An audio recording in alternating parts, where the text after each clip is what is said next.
Premièrement, s'assurer de la propreté de la vadrouille sèche avant l'utilisation. Vérifiez que votre vadrouille humide soit propre. Avant l'utilisation d'autorécureuse, s'assurer aussi que les tampons soient propres et prêts à être utilisés. Ensuite, préparez la solution neutre selon les recommandations du fabricant. Il est très important de s'assurer du bon état du tampon rouge avant de le fixer à l'autorécureuse pour ne pas endommager la surface.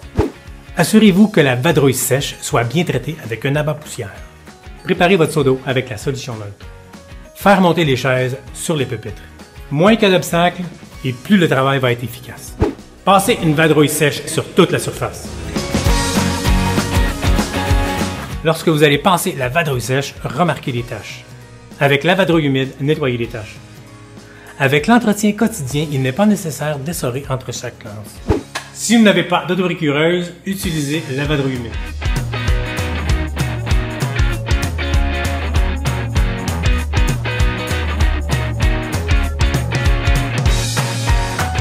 Après chaque utilisation, il est nécessaire de nettoyer son équipement.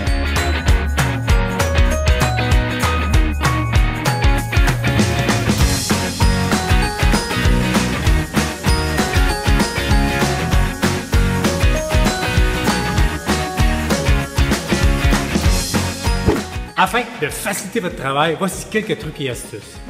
Entretenez votre plancher quotidiennement, ce qui veut dire tous les jours. En tout temps, déposez délicatement tous les objets qui pourraient abîmer les surfaces. Assurez-vous que les chaises, les tables et les bancs soient munis d'embouts protecteurs. Toujours avoir son matériel propre avant l'utilisation. Éliminez immédiatement les taches et les substances graisseuses. Ne jamais utiliser de solvant pour ne pas abîmer le revêtement.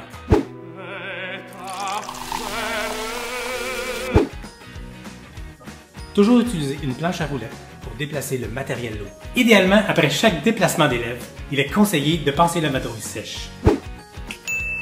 Merci beaucoup d'avoir écouté, en espérant que ces informations vous aideront dans votre travail.